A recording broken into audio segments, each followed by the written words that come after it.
Entonces estaba en la sesión 13 del texto budista. Dice, el sutra que corta la ilusión dice que si una persona virtuosa retiene, estudia y recita este sutra y es despreciada por otra gente, esta persona que sufre un mal destino por culpa de sus malas acciones anteriores limpiará su mal karma gracias al desprecio de los otros y realizará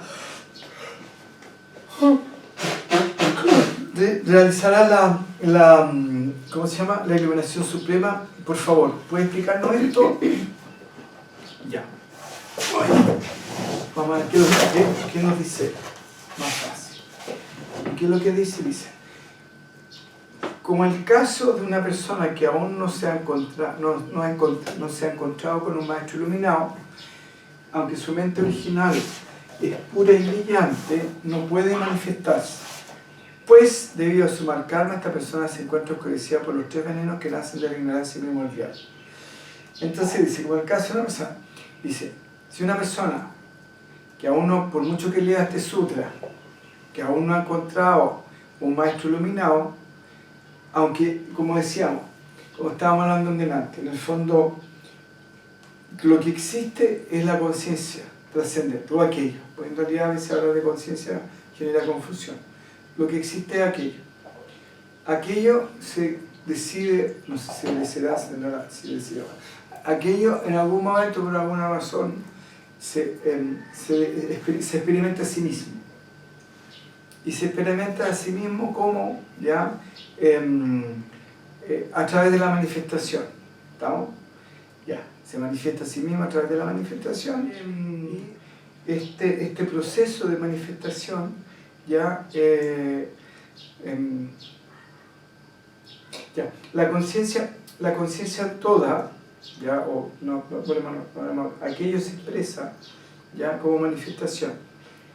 Y el que se exprese como manifestación, para poder expresarse como manifestación, ocupa un medio, por decirlo de alguna manera, material, ¿ya? Y para nosotros la materia implica desde un pensamiento, desde una vibración, hasta lo más denso que podamos experimentar en nuestra realidad de conciencia, que sería como un neutrino. ¿Estamos? Ya. Toda esa vibración ya va, en la medida que se va autorregulando, por decirlo así, porque entra en el mundo relativo, va entrando en distintos procesos de densidad. Pero, y por lo tanto, cuando se expresa a partir del vehículo de expresión. Entonces, en el caso de una taza, el vehículo de expresión es la taza. En el caso de un ser humano, por ejemplo, es la Cecilia. En el caso de otro ser humano, la otra Ceci, el Jan, y así. ¿Estamos? Entonces, en el caso de una planta, va a ser una planta, en el caso de una flor. La esencia no se ve modificada, pero la expresión de esa esencia va a ser relativa al vehículo de expresión. ¿Comprenden? Entonces, como poníamos delante el ejemplo de una ampolleta, si yo tengo una luz blanca y le pongo un filtro naranja, la luz va a ser en naranja, pero eso no modificó la luz blanca. Si le pongo un filtro verde, ya. Entonces, la forma o el cómo se expresó, entonces por eso nosotros tenemos la ilusión y la fantasía de que lo que estamos experimentando en sí mismo es limitado. Y no vemos que finalmente en su esencia es aquello y en su forma es aquello que se manifestó a través de ese vehículo de expresión. Y que decíamos, el caso de que si analizamos la leche, que es lactosa, analizamos el queso, es lactosa, el yogur es lactosa, etcétera, etcétera, es todo lactosa. La forma cambió, la experiencia cambió, para quien está en la dualidad, cambió, pero esencialmente no cambió, esencialmente no cambió para nada. Siguió siendo lo mismo. Lo que fue permanente nunca se modificó. ¿Y qué es lo que era lo permanente en el caso de la lactosa? Que permitía que existiera todo lo otro. Perdón, en el caso de la leche, del yogur, del queso, etcétera, etcétera. ¿Qué es lo que era permanente? La lactosa. ¿Y cuál fue el vehículo de expresión que ocupó la lactosa para poder experimentarse a sí mismo de maneras distintas? Entonces en un momento se experimentó la lactosa como leche, en otro momento la lactosa se experimentó como queso, como yogur, etcétera, etcétera, etcétera, como ricota, como cottage, etcétera, etcétera, etcétera. ¿Estamos? Entonces, dice, aunque la mente original es pura y brillante, no puede manifestarse debido al mal karma de esta persona. Entonces, ¿qué está queriendo decir? Que el karma de esta persona está impidiendo que esa conciencia pura se pueda expresar adentro y afuera. Se sostiene adentro, porque sostiene la realidad de esa persona, pero cuando sale para afuera, sale de una manera en que no se puede reconocer ya el aspecto esencial que la está sosteniendo. Eso es lo que está diciendo. ¿Estamos? Entonces, se encuentra oscurecida, entonces por el mal karma de esta persona, se encuentra oscurecido por los 3 venenos que nacen de la ignorancia primordial. ¿Estamos? Y el primer veneno es la ignorancia. En el fondo, ¿a qué se refiere? Aquí estamos hablando de ignorancia de cosas técnicas. Estamos, como le decía yo al Ganesh, el gurú sabe todo, él me dice. Es como, el gurú sabe todo. Entonces yo le dije, el gurú sabe todo en relación al ser, pero no lo sabe todo respecto al mundo, porque son realidades distintas. En el fondo, el mundo relativo tiene sus propias leyes, tiene su propio proceso, tiene su propia malla, por decirlo así, ¿ya? Y el ser, que es la experiencia final del maestro, lo conoce. Ahora, conoce todo el mundo relativo como Brahma. ¿Me explico, no? Entonces, ve a una Cecilia, ve una cámara, ve un Loreto, ve un pajarito, y dice, claro, todo es Brahman, ya conoció todo lo que tenía que conocer, supo todo lo que tenía que conocer, pero como en su aspecto dual y relativo, no, sino, ya que estamos viendo los sutras de Buda o del budismo, preguntémosle a Buda en el siglo VI a.C. cómo se hacían los Krebs-Suset. Si tú le dices, Buda, tú lo sabes todo, sí, yo lo sé todo. ¿Cómo se hacen los Krebs-Suset? Y en esa época ni siquiera existía control para poder hacerlo. Claro. Entonces,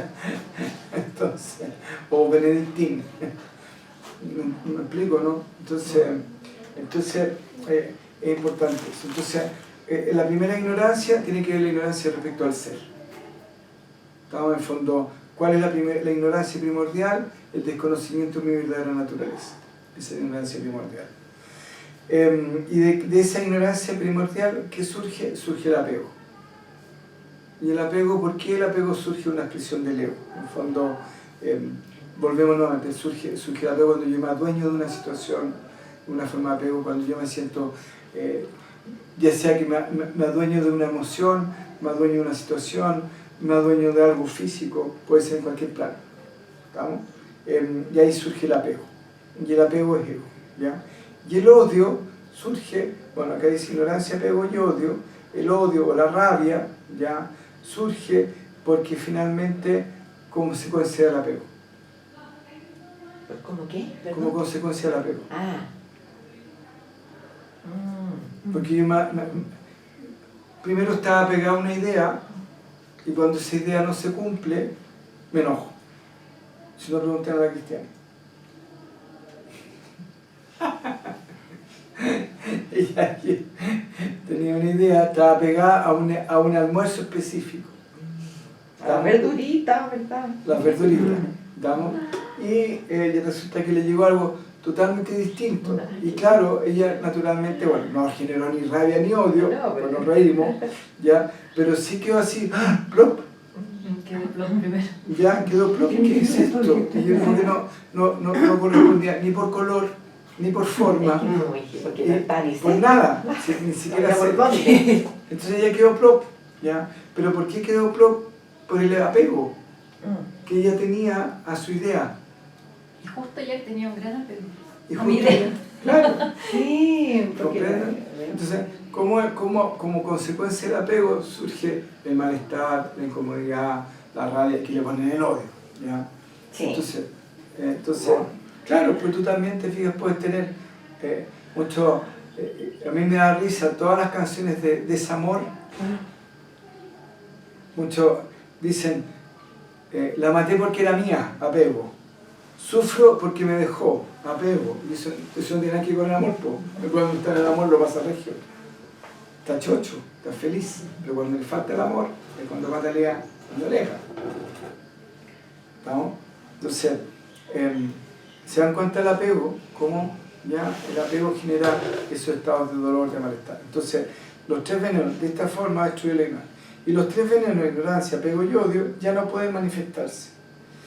¿Estamos?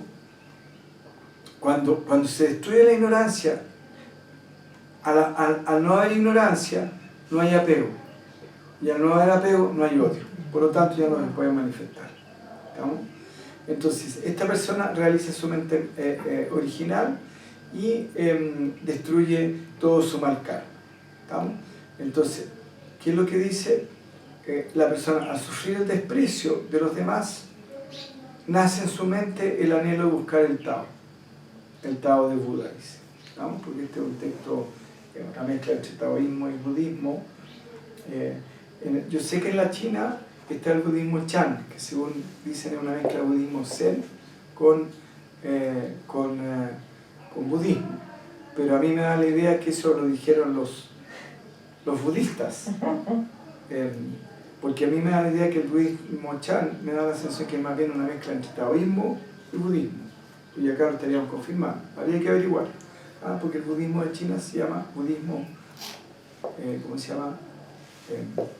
Chan. Ahora, ¿por qué eso? Porque según tengo entendido, los primeros misioneros budistas que llegaron a la China parece que eran Zen, lo cual tampoco lo tengo tan claro, porque en Xi'an, ubican Xi'an. ¿Sí?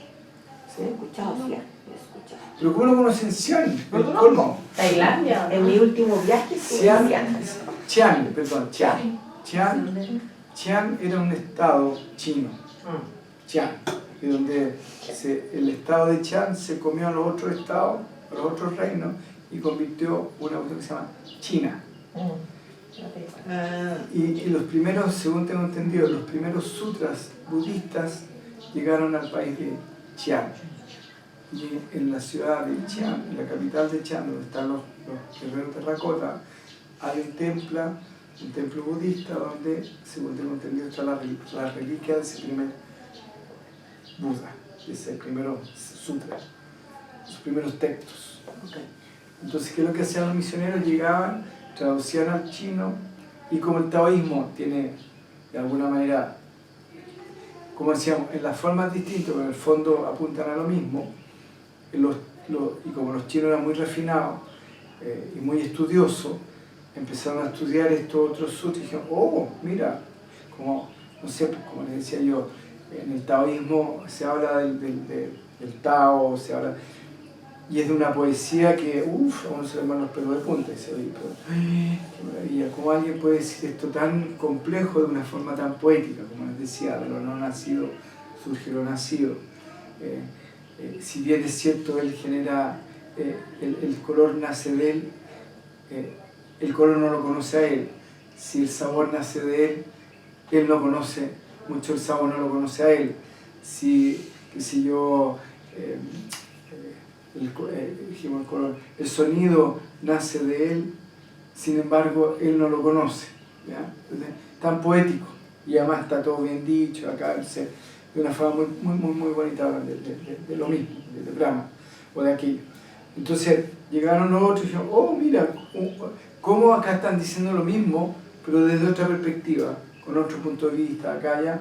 Entonces se empezaron a interesar en el budismo y así empezó a entrar el budismo a China. Y lo que yo había leído es que el budismo Chan era una mezcla entre budismo Zen y Tao, y ¿cómo se llama? Y budismo, como quien dice, el budismo clásico, no tan esotérico. Por ejemplo, que hay en Tailandia, que hay budismo, por ejemplo, budismo Zen, bajo mi punto de vista, es muy esotérico. El budismo tibetano es muy esotérico, por toda la cosa tanto. Y me da la sensación que el budismo Chan parece que, según tengo entendido, es más bien una mezcla de taoísmo con budismo, que me parece mucho más lógico, de la misma manera que en el Tíbet, el budismo tibetano, una mezcla del Bon con la enseñanza de los misioneros hindúes que van a enseñar los tantras, más ya el budismo clásico, por decirlo así, ¿no?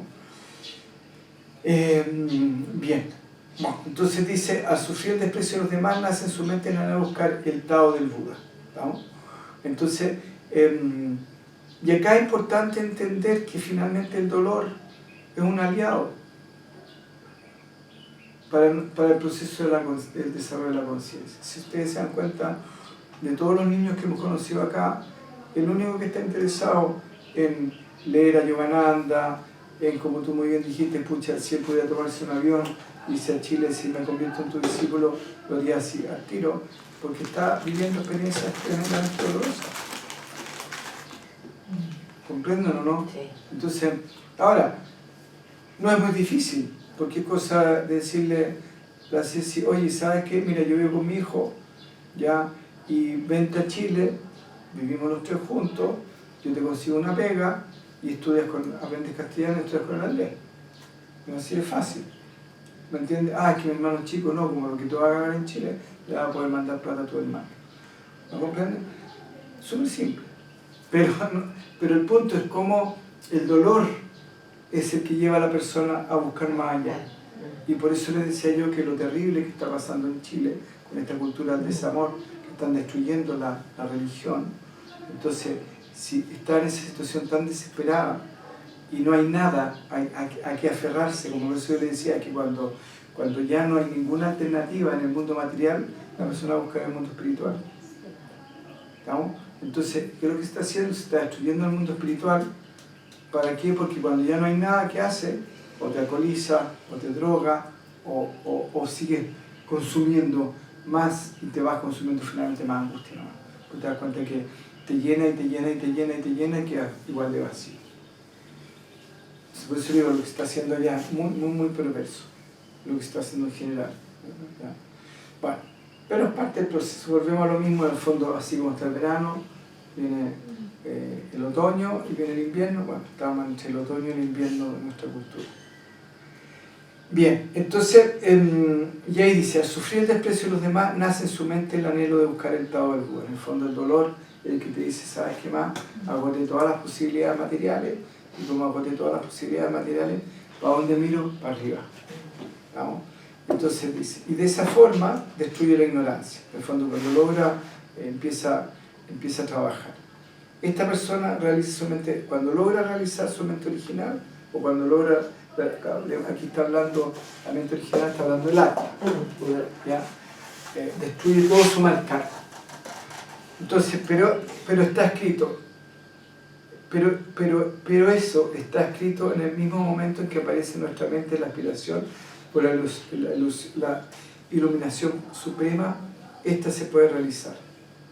¿Estamos? Entonces dice, una vez que la persona logra realizar su mente original y destruye su mal karma, ya, ahí busca la aspiración de la iluminación perfecta o la iluminación suprema. ¿Estamos? Acuérdense que, de acuerdo a nuestra interpretación, en el sistema que nosotros nos hemos ido formando, hablamos de 7 niveles de realización. ¿Estamos? El séptimo es la iluminación perfecta, que acá dice, le llaman la iluminación suprema.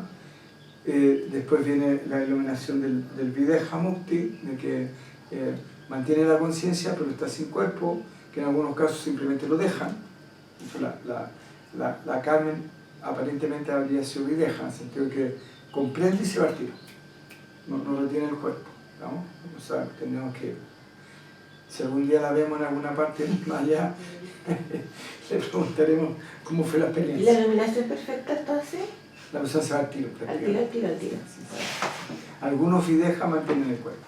Ya. ¿Ah? Pero por ejemplo, un Jiva Mukta, cuando se va para otro lado, cuando hace el Samadhi que le llaman, entonces el Samadhi se va, ahí se convertiría en Videha sí o sí. ¿No? Cuando estos maestros que se sientan y dicen, oye, ya sabes que supuestamente están iluminados, porque está el sí de dejar el cuerpo, irse, y está como consecuencia de un estado de conciencia. Pero cuando la consecuencia de un estado de conciencia y el tipo se siente y dice goodbye fish, Charlie Pescadín, con mucho gusto escucharlo y verlo y compartir con usted, desaparece, se convierte en viejamente.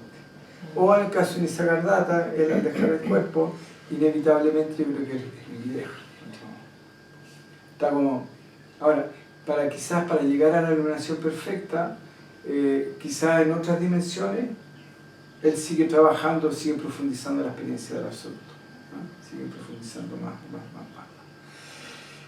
Bien, entonces dice, esto quiere decir que se puede realizar en esta vida y no en alguna futura. En el fondo diciendo, aquí, y esta es la gran diferencia de todos los textos budistas, este fue el primero que leí en mi vida, aunque leí muy poco de budismo. Recién ahora me traje un libro sobre budismo, mucho, más que budismo, es sobre tantra, y tantra budista. Entonces, por lo tanto, no habla mucho ¿cómo se llama? Del budismo, pero sí fue interesante porque no tenía mucho, me explicó lo que era el Dhammakaya, lo que era el Nirmanakaya, el Sammokakaya, ¿ya? El Samantabhadra, y un montón de palabras que uno habló, ya. Entonces, en ese sentido me sirvió. Y también ahí hablan también, en algunos casos, que dicen que algunos budistas hablan de 13 niveles de realización, otros de 7 niveles de realización, y así van variando de acuerdo a lo que sea. Pero bueno, no es el punto. El punto interesante es que es por primera vez que yo leo un texto, porque él dice, parte diciendo, quien entienda esto quizás se va a iluminar una vida futura, pero resulta que parece que después se reformuló el mismo la cosa y dijo, ya dice, no, pues esto, porque aquí está hablando de la verdad. En el fondo dice, si realmente la persona se pone las pilas y atina y es capaz de entender su verdadera esencia, dice, se puede iluminar en esta vida y no en una vida futura. Bueno, ningún iluminado te va a decir que no te puedes iluminar. Un iluminado que te dice que no te puede iluminar es porque te sacó la foto, ¡pam! Y dijo, una posibilidad. ¿Estamos? Pero si no te sacó la foto, para él por definición todo se puede. Todos. Porque es inherente a nuestra naturaleza. ¿Me explico? ¿No? Ya. Lo cual no significa, te fijáis, que haya gente que, si le miráis muchos iluminados los mira y le saca la foto, puede decir, la fruta inevitablemente va a madurar, pero si la saco antes del tiempo del árbol, va a quedar así, no va a haber cumplido finalmente su propósito como fruta. Entonces también está escrito que el Tathagata tiene 5 clases de visión. El Tathagata es el Buda, por decirlo así. Ese nombre me encanta, Tathagata. No sé si será chino, si será japonés, si será hindú, pero lo encuentro precioso. Tathagata. ¿Otro tan chulo? Tathagata. Tiene como fuerza. Sí, Tathagata, bonito. Entonces dice, el Tathagata tiene su respuesta. Dice, tiene una visión terrenal que es la percepción de que todas las apariencias son puras. Y eso ya lo hemos conversado, en el fondo, todo lo que se percibe en sí mismo es una expresión de la conciencia, de aquello. ¿No? Y cuando hablamos de una percepción pura, hablamos de una percepción no dual. Me explico, como hay una percepción no dual de lo que está sucediendo, no hay afección. ¿Estamos? Es simplemente un suceder, y donde todo lo que está sucediendo está absolutamente ajeno a una visión personalizada. Simplemente es un hecho que está sucediendo y que sucede. ¿No? Entonces, eso. ¿No? Cortemos un poco para hacer una aclaración. Entonces, dice, la visión celestial es la percepción de que la sustancia, las apariencias es pura.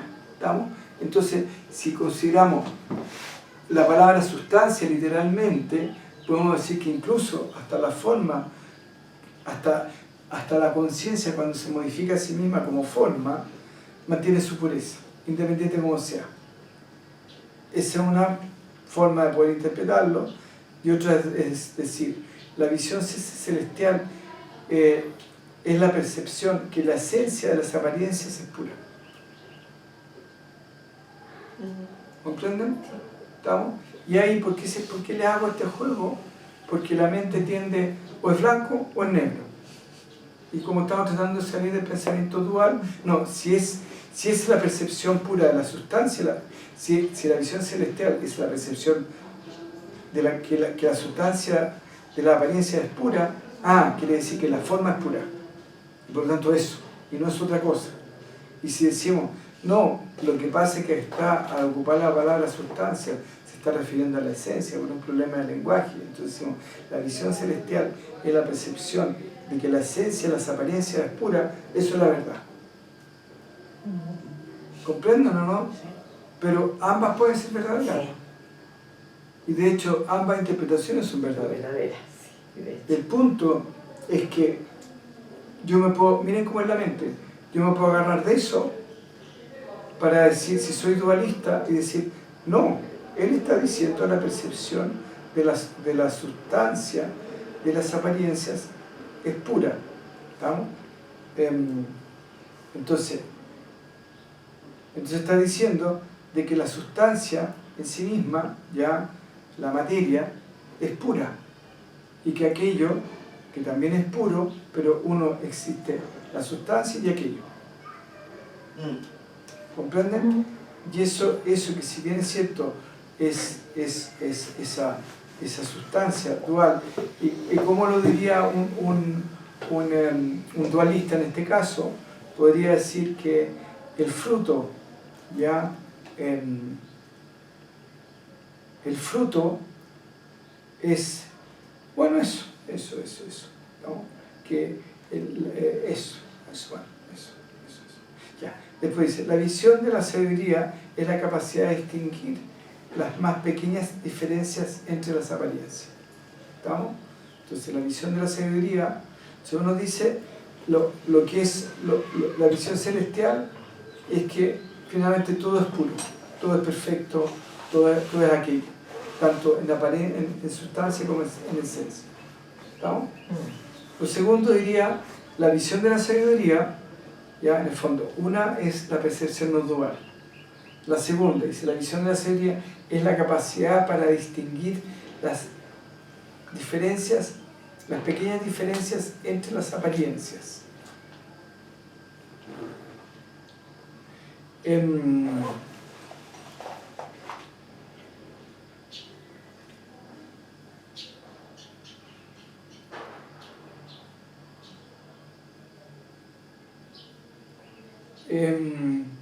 Claro, en el fondo, aquí un poco lo que estábamos hablando en delante. En el fondo, es un poco lo que estábamos hablando de cómo me da la sensación que va por ahí respecto a todo lo que nos pasó. Me explico, en el fondo, las pequeñas y sutiles diferencias donde aparentemente estaba todo bien y donde finalmente no estaba todo tan bien. ¿Se acuerdan o no? Me imagino que viene porque desde otro punto de vista no lo puedo entender sino así.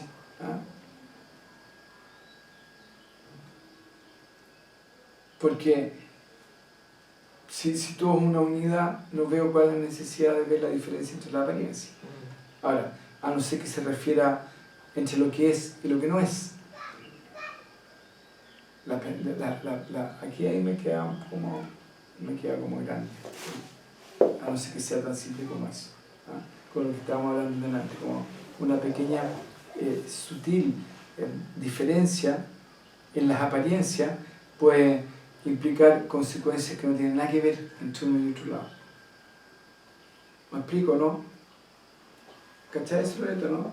Entonces, la sutil diferencia entre la intención de hacer un regalo, ya, que es todo positivo, etcétera, etcétera, etcétera, y la sutil diferencia de hacerlo acá o hacerlo allá, implicó consecuencias que en un caso fueron una de las metidas de pata más grandes que hemos metido desde que llegamos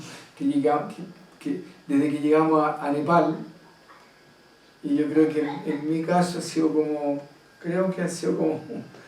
si cuento la cantidad de metidas de pata, debe ser como grande, hacia este nivel, debe ser como 2 o 3, esta sería como la tercera. Y con un pequeño detalle cambió totalmente todo. Y puede ser justamente esa capacidad, esa sabiduría de decir, no, esperemos un segundito, no lo hagamos allá en el comedor, delante de toda la gente, el regalo, etcétera, sino que hagamos de una forma más discreta y acá se cumple el mismo objetivo, pero esa sutil diferencia hace que las consecuencias en un caso sean que estemos lamentándola y estemos aprendiendo un montón de cosas, y en el otro simplemente no hubiéramos ahorrado ese aprendizaje porque ya lo teníamos, al darnos cuenta. ¿Comprenden? ¿Estamos? Así imagino que a eso se refiere con la sutil diferencia en las apariencias. Después dice la señora de la capacidad de tener pequeña apariencia. Bueno, acá dice más adelante, dice, para distinguir las más sutiles graduaciones entre lo bueno y lo malo. En fondo, lo correcto, lo incorrecto, lo que corresponde, lo que no corresponde, etcétera, etcétera. Dice, en fondo, a pesar de que, dice, es que es bien interesante porque dice, a pesar de que no existe el pensamiento dual, el hecho de que no exista el pensamiento dual no significa que en la forma y en el mundo relativo, mientras exista el mundo relativo, yo sí puedo establecer diferencia entre lo bueno y lo malo. Miren qué interesante, porque después sigue, dice, sin embargo, no aferrarse a la apariencia y morar completamente en paz entre ellas es la visión del Dharma, o la percepción que no hay nada que percibir. ¿Cómo es? ¿Entienden eso, no?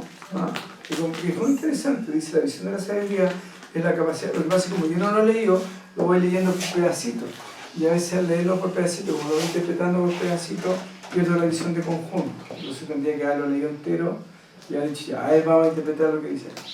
Pero mira, si lo leemos entero, dice, la visión de la sabiduría es la capacidad para distinguir las pequeñas diferencias entre las apariencias. Continúa, para distinguir las más sutiles gradaciones entre lo bueno y lo malo. ¿Ya? Entonces, dice que lo que es la sabiduría es la capacidad de poder distinguir las sutiles diferencias entre lo bueno y lo malo. Pero dice, pero da un paso más. Sin embargo, no aferrarse a las apariencias y morar completamente en paz entre ellas, entre lo bueno y lo malo, entre las apariencias, es la visión del Dharma, es la visión del Dharma, es la percepción de que no hay nada que percibir. Es la visión del Buda, dice, la visión del Buda es la percepción, es la no percepción y aún así lo percibe todo, ¿no? Ahí se va. Pero vamos a quedar en la parte de arriba. Entonces, es bien interesante porque dice, entonces, ¿cuál es la sabiduría? La capacidad de distinguir la sabiduría, la sutiles diferencias o graduaciones entre lo bueno y lo malo, y por lo tanto está reconociendo porque después dice, sin embargo, no aferrarse a la apariencia, hay que morar completamente entre apariencias. Independiente que no tengas un pensamiento no dual, si tienes la capacidad de poder percibir en el mundo relativo lo bueno y lo malo. En fondo, puedo decir, es todo perfecto, es toda una expresión de la conciencia, pero eso no significa que si hago esta acción va a generar este tipo de consecuencias, o si sucede esta acción, si sucede esto, está pasando esto, y si sucede esto otro, está pasando esto otro. ¿Estamos? ¿Comprenden eso? Y que fue un poco lo que conversamos. En el fondo hubo una comprensión, hubo un dolor enorme, al darse cuenta, te fijas de que había habido una situación que había sido heavy, ya una metida de pata heavy, pero hubo una visión de conjunto, donde se consideraba el dolor que se le había producido a la persona afectada directamente, el dolor que había sido quien había afectado, pero los afectados también tenían aprendizaje. ¿Me explico? Entonces, el hecho de que hay una percepción unitaria de la realidad, integral, y que finalmente todo es perfecto, no es excluyente también de que esa comprensión ¿cómo explicarlo? No incluye también el dolor como parte de la experiencia. no lo excluya. En el fondo, no porque entiendes que todo es perfecto, vas a estar ausente del dolor, porque el dolor también es parte de la experiencia de la existencia. Entonces, mientras esté existiendo como entidad existente en esta realidad, si bien es cierto, el dolor, el bien y el mal son ilusorios, ¿estamos? La experiencia del dolor muchas veces no necesariamente es, porque es parte de la manifestación. En fondo, no se niega la manifestación, sino que se integra. La conciencia no niega, integra el proceso, lo suma, no lo resta. ¿Comprenden eso? Sí. Ya. Y ese proceso final termina en paz. Es decir, sí, bueno, está bien, hubo una experiencia dolorosa, transitoria, mostró ciertas cosas que eran necesarias mostrar, pero una vez que ya se suma y se resta al total, por decirlo de alguna manera, por expresarlo, finalmente ya, está todo bien, es un proceso existencial que está sucediendo. ¿Estamos?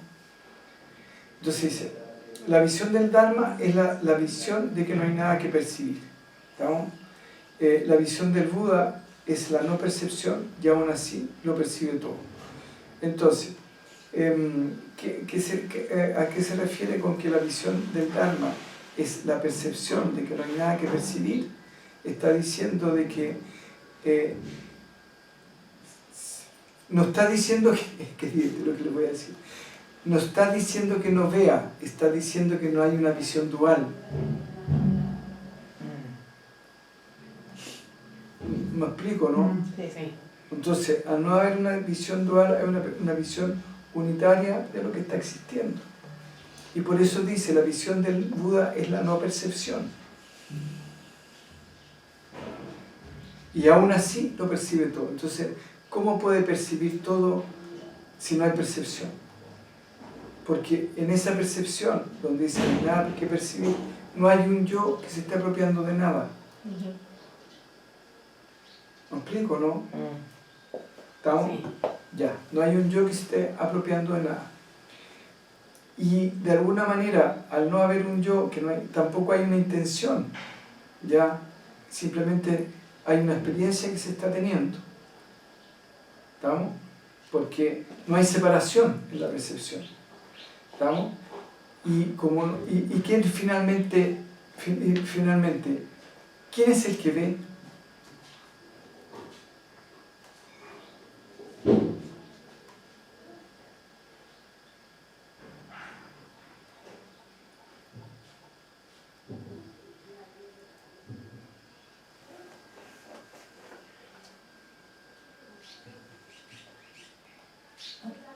Atma, exactamente. Y si Atma es todo, ¿qué puede percibir? Todo. O nada, Claro. porque es todo. ¿Me explico? ¿Ya? Entonces, la visión del Atma es la no percepción, y aún así lo percibe todo. ¿Ya? ¿Y por qué? ¿Queda claro eso, no? Sí. ¿Seguro? Si no hay que ver el video, no. Igual lo vamos a ver. Igual No, no, de todas maneras. ¿Estamos? ¿Por qué no hay percepción? Porque no hay nada que percibir por la totalidad.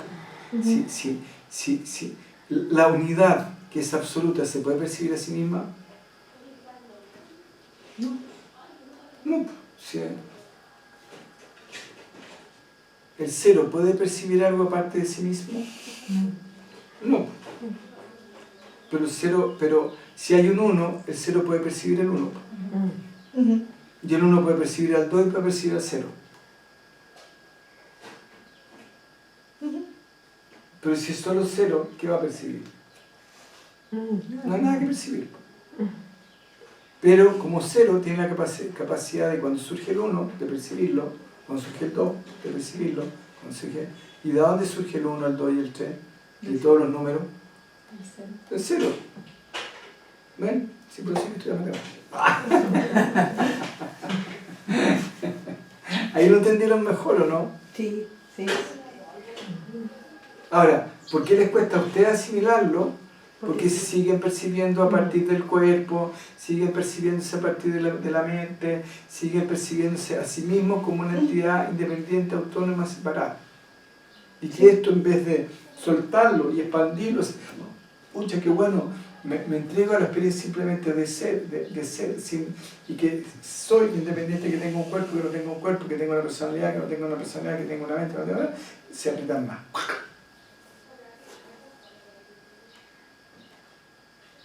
¿Se han dado cuenta? Sí, porque cuando dice el texto y tú hablas de la unidad, inevitablemente veo yo la unidad. Y desde Claro. ese yo que ve la unidad no puedo entender Claro. de que no haya nada que percibir. Exactamente. Ahora, si yo no viera la unidad, si yo no estuviera este yo, mi pregunta, ¿estaría en Samadhi? No preguntarías nada. Claro. Sería Claro. mucho. Si yo estoy en estado de unidad, ¿tengo algo que preguntar? Nada. No. Porque es una experiencia, estás sintiendo. Quizás estaría escuchando, no sé si muerta la risa, no muerta la risa, muerta aburrimiento, pero estaría escuchando, eso sí. Okay. Ahora, ¿en Una qué estado? conciencia. No sabemos. Okay. Ahí, No, pero claro, es unidad, ya sí, la unidad de todo, pero estoy yo observando eso. Es el problema no es ese, el problema estoy yo tratando de comprenderme a mí misma, que soy la unidad. Entonces la unidad se está tratando de comprenderse a sí misma. Ahí no, la mente de una, sí. Claro. Y por eso como volvemos, es un sentimiento. Hay que checar el sentimiento, que es del corazón. Es una comprensión que no surge de la cabeza, sino que surge del corazón. Yo quiero ir al baño. Vamos a ver esto un segundo. Dice, está escrito también que hay un gran vehículo, un vehículo supremo. Dice, está escrito que también hay un gran vehículo Mahayana y un vehículo supremo. ¿Cuáles son? El Mahayana. Está así las grandes corrientes, está el budismo Mahayana y el budismo Hinayana. ¿No?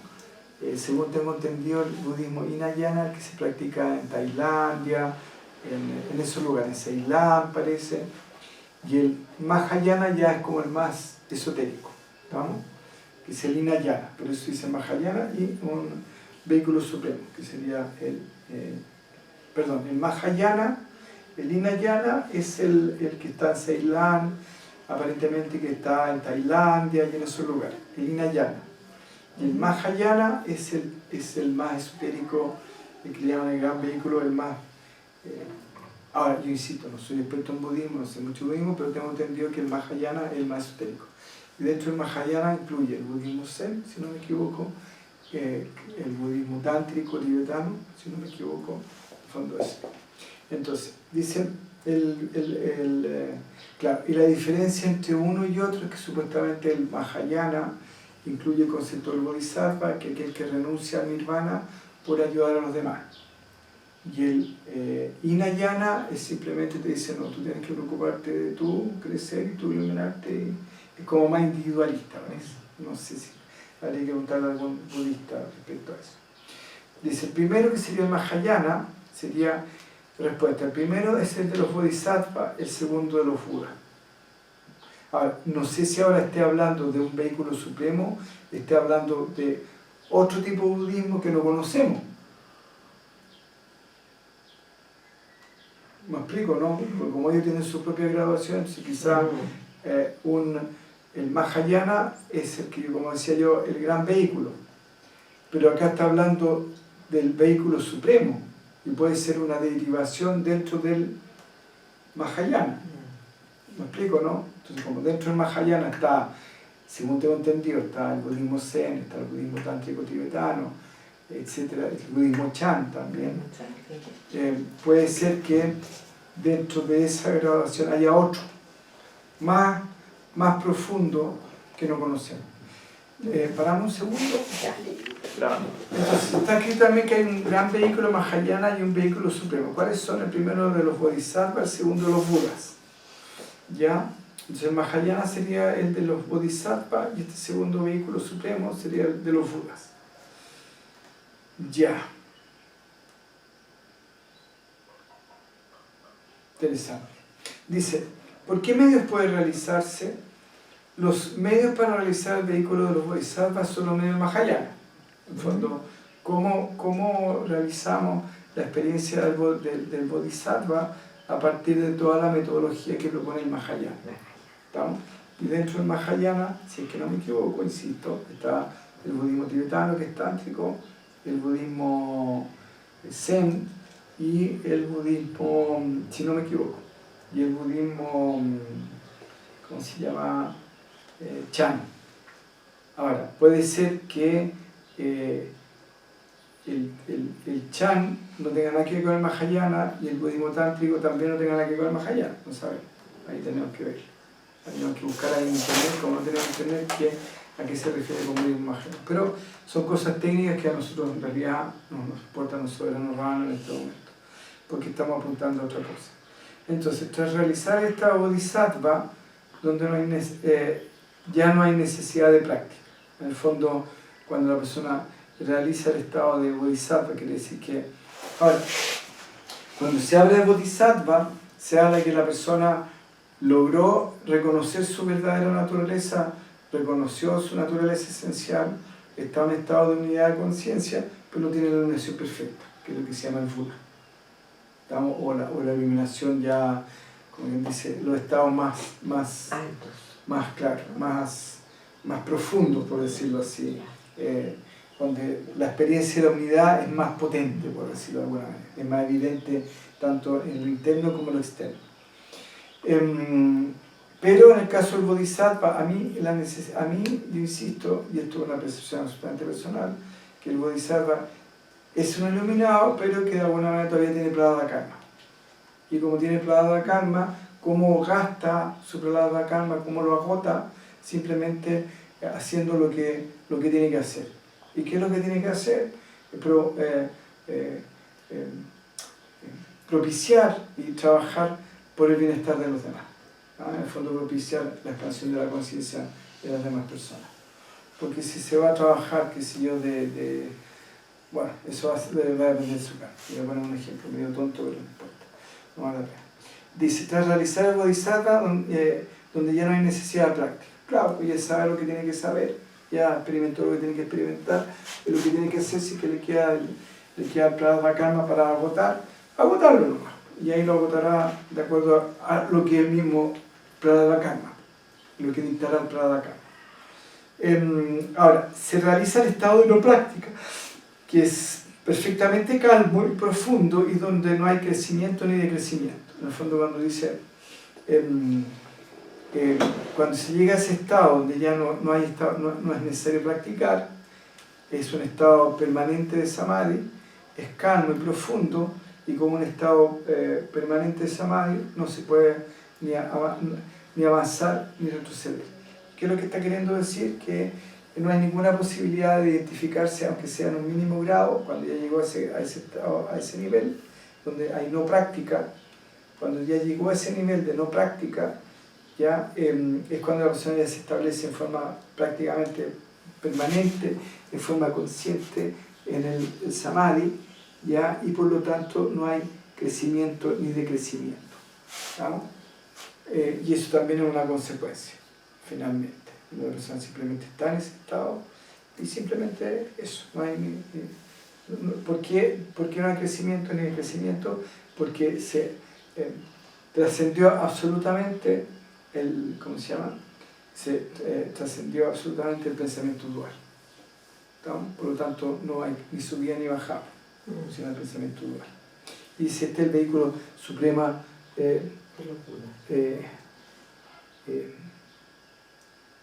¿cómo se llama? De lo fuga. Pregunta, el Paranirvana Sutra, vamos, dice, un exceso de dhyana sin, no sé lo que será eso, sobre sabiduría Hui, no sé lo que será eso, no nos libera la ignorancia primordial avidya.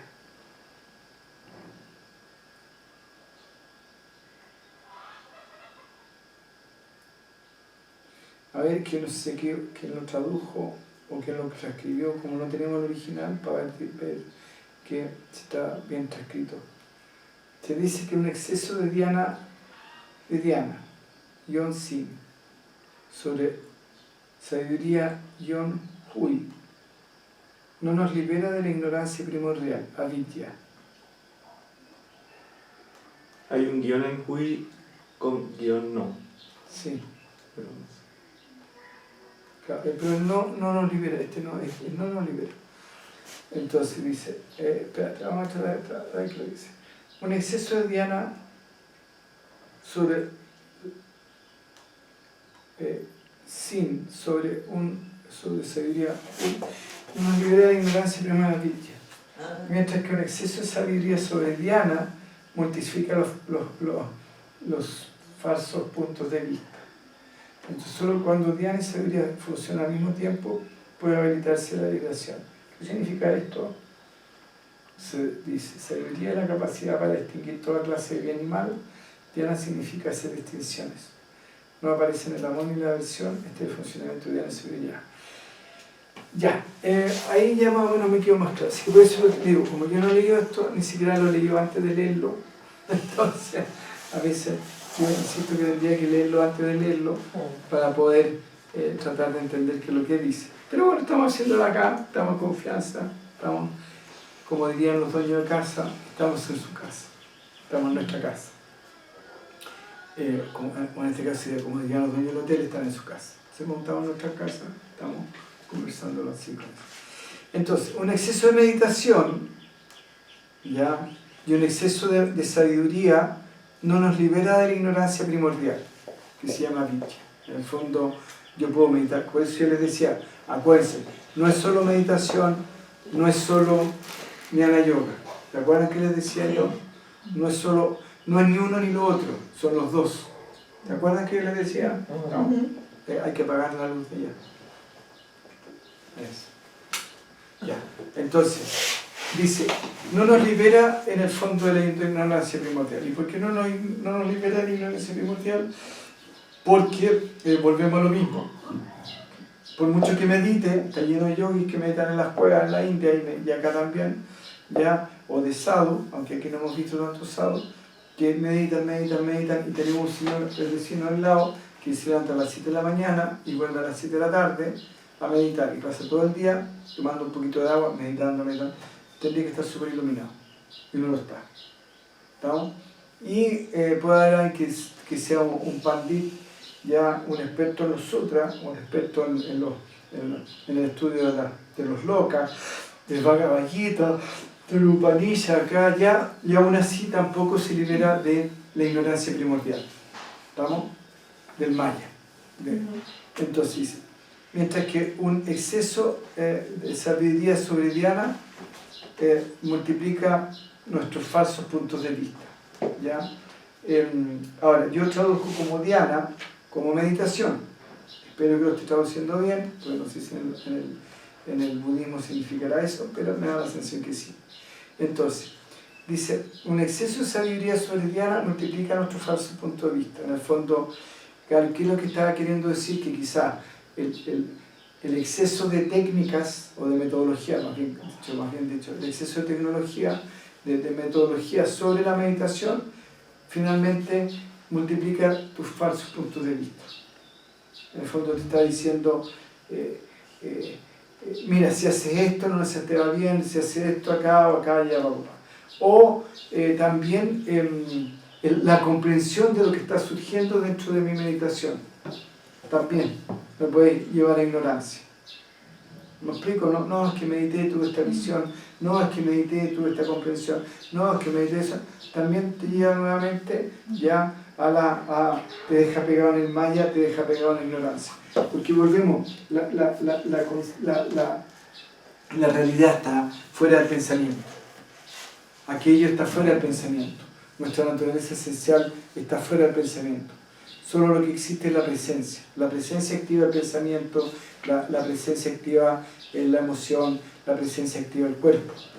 Y mientras no podamos identificar la presencia, experimentarla, reconocerla y experimentarla en nuestro día a día y entender que finalmente somos eso, y eso finalmente también tenemos que dejarlo, pero bueno, eso es más adelante, o cuando lo hayan realizado, todo lo que no sea la comprensión y el sentimiento que solamente suma la presencia, y que la presencia es presencia, nada más que presencia. Presencia, así de simple, presencia. ¿Qué es lo que es? Presencia. Entonces, ¿qué significa eso? El espejo. El espejo. Todas las imágenes que están en el espejo no son el espejo. Refleja, muestra. ¿Pero qué es lo que es el espejo? Espejo. No es que tiene colores y tiene una manzana y tiene un arbolito, pero es espejo. No es ni la manzana ni los arbolitos, no. Pero es que ve una cara preciosa. Es espejo, no es la cara preciosa. ¿Comprenden? Entonces, mientras no esté esa comprensión, por mucho que saca la cara bonita, la cara mediana, la cara fea, el arbolito, el pajarito, un paisaje, o lo que salga, o un auto que viene por ahí, que miro por el espejo, no está en el espejo. El auto no está en el espejo, lo refleja lo que está en el espejo. Mientras esa comprensión no esté, ¿qué significa eso? Que solamente tenemos falso punto de vista y que seguimos pegados en la ilusión, para no darnos cuenta que finalmente lo que existe es solo la conciencia que está reflejando ya lo que está bien. Entonces, solo cuando Dhyana y sabiduría funcionan al mismo nivel puede hablarse de liberación. ¿Qué significa eso? ¿Ya? Entonces, cuando hay, por decirlo así, meditación y comprensión, hay, como bien dice, se puede hablar de sabiduría, de liberación. Entonces dice, sabiduría es la capacidad para distinguir toda clase de bien y de mal. ¿No? Entonces una persona sabia es capaz de decir, mira, esto es correcto, o por acá va la cosa, por acá no va la cosa, en términos de por acá se genera más dolor, por acá se genera menos dolor, por acá se genera menos dolor, por acá se genera más. ¿No? Dhyana significa hacer estas distinciones, no aparecer el amor ni la aversión. Este funcionamiento, ya, dice, Dhyana significa que al hacer estas distinciones no aparece ni el amor ni la aversión. Este es el funcionamiento de Dhyana y sabiduría al mismo nivel. Si nosotros consideramos, y si estamos entendiendo bien lo que significa Dhyana, significa cuando entra en un estado de samadhi profundo, ya, y cuando estás en la práctica que hemos aprendido, ya, de cómo meditar, como estamos meditando ahora, de acuerdo a las instrucciones nuevas, este tipo de meditación significa que no hay ni atracción ni rechazo por lo que está sucediendo. ¿Vamos? ¿Ya? ¿Y por qué está la sabiduría? Porque está la comprensión de que no tengo que rechazar ni apegarme a nada. ¿Está claro eso, no? ¿Sí? ¿Ya? ¿Y cómo lo hacemos? ¿Cómo no? Porque simplemente estamos reconociendo por un lado la presencia y por otro lado lo que decíamos, sí, papá. ¿Se acuerdan o no? Que es el ta. Que es la forma como enfrentamos el proceso meditativo. ¿Se acuerdan? ¿Estamos? Entonces, ahí está la sabiduría, en el fondo entro en este espacio donde no hay ni atracción ni rechazo y donde ya además estoy en estado de meditación profunda.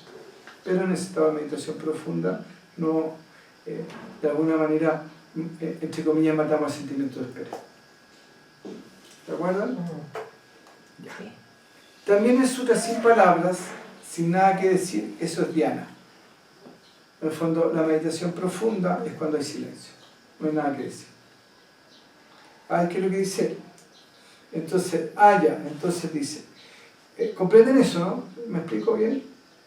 Ya. Y después dice, entonces podemos hablar de dhyana mientras estamos hablando. Entonces, ¿se acuerdan que les dije yo? Que hay un estado en el cual uno llega y puede seguir experimentando la presencia, está consciente de la presencia independiente que ahora no. ¿Se acuerdan? A ver qué dice acá. Dice, cuando hablé de dhyana me estaba refiriendo a ese dhyana profundo y constante que no se ve afectado ni por las palabras ni por el silencio. En el fondo, no necesito entrar en un estado de silencio para reconocer la presencia, y si estoy hablando, tampoco me afecta la conciencia de la presencia. Y por eso es ahí donde no hay nada que decir o no hay nada que hacer, porque finalmente mi conciencia simplemente está en la presencia. Entonces la función de Diana constante es constante y no encontramos no encontraremos hablando o haciendo distinciones. Continúa su funcionamiento, mira lo que estaba diciendo, de un modo parecido cuando contemplamos las formas con nuestras mentes en estado de vacío. El vacío persiste en el acto de considerar esta forma, lo mismo que cuando permanecemos en silencio o libre de cualquier pensamiento. Esto se aplica a nuestros sentidos de percepción. Mira, está súper interesante eso. Es un poco lo que habíamos hablado todo este tiempo, ¿ya? Igual, bueno, faltan 20 para las 9, igual yo me estoy con la neurona medio así como medio agotada, pero es que vamos a ver si me gustaría profundizar sobre este pedacito. A ver, entonces, la función de Diana es constante y no encontraremos hablando o haciendo distinción. Entonces, podríamos decir así: cuando logro establecerme en ese estado de conciencia donde reconozco en forma natural y constante la presencia, ya sea que lo encontremos hablando o haciendo distinciones, este estado de reconocimiento y de estar establecido en la presencia, ya que me está haciendo en forma natural, continúa funcionando. ¿Ahí está más claro? Ya.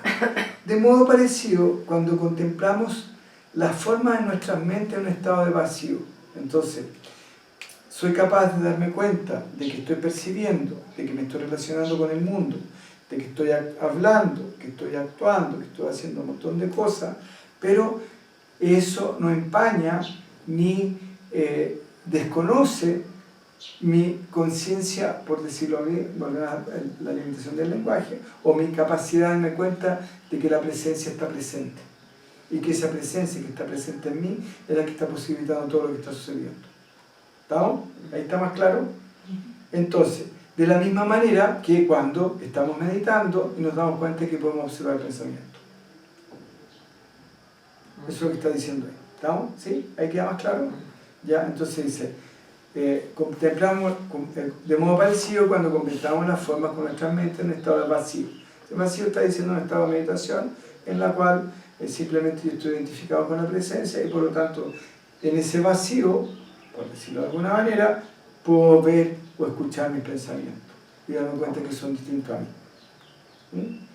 El vacío persiste en el acto de, entonces este estado de conciencia donde yo estoy identificado con la presencia y me doy cuenta que lo que estoy percibiendo está contenido por la conciencia, que es una expresión de la conciencia a pesar del nombre y la forma, ya